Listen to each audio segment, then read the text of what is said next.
When I was a cop in the military, we often had to deal with cases that were outside of the scope of our knowledge as agents. And so, one of the things that we did to get information and fidelity on what we were investigating, depending on the circumstances, was we reached out to consultants. And these were typically people who were specialists in their fields. They could be scientists, they could be doctors, they could be some form of specialist. And they would reach back and give us more information about related to the investigations. I remember one time I did one of these consults. I was in Japan working a case, and it was some forensic scientist, some egghead over there at headquarters, and they came back with their report. And I remember reading this report, and I was just confused. They had included all of this information. Some of it was relevant, some of it wasn't. And I wasn't sure if this was their requirements or if they were just trying to look or sound impressive. Who knows? But it didn't help me at all. And I sat there reading it and scratching my head over it, and I just reviewed it, and then I moved on with the case. It was just, sometimes it's just a step that we have to take in the course of the investigation. For my novel, Cereus Limnic, Escape from Okinawa, Type B, I have recreated this exact phenomenon.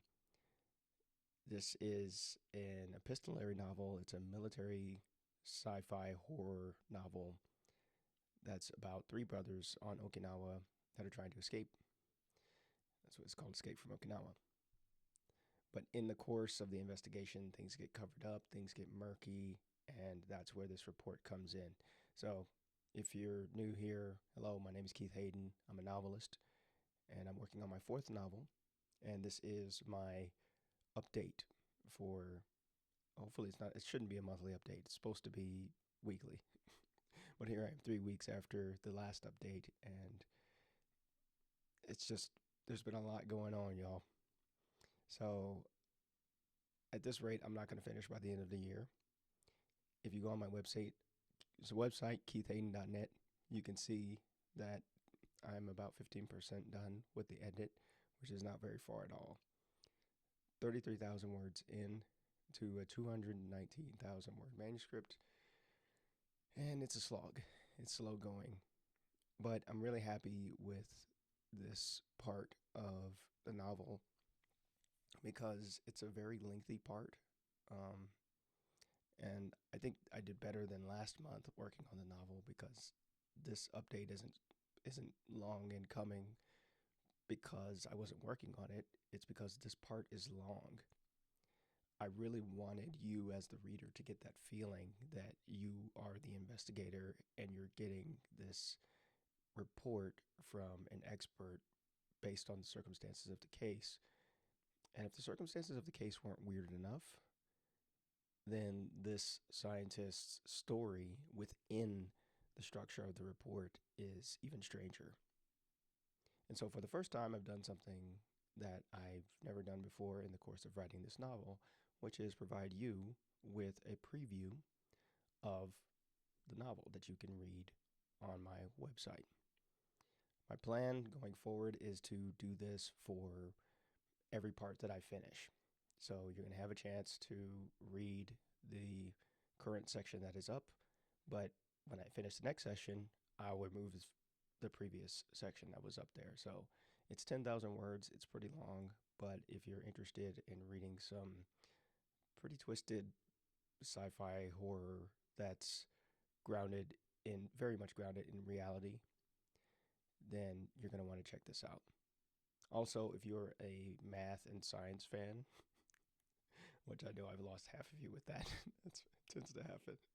But if you like math and science, then I really dug into certain physics and thermodynamics, these types of phenomenon inside the story. So it's very technical, it's very dense. I'm not making a good case for this novel. This is not a casual read, but if you're still here and you're still listening to this, then that means you probably like some of these things, and you should check out the preview of Cereus Limnic, Escape from Okinawa, type B at the link below this video.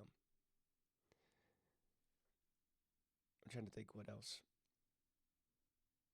I did a lot of work on my phone since I was pretty busy toward the last part of May.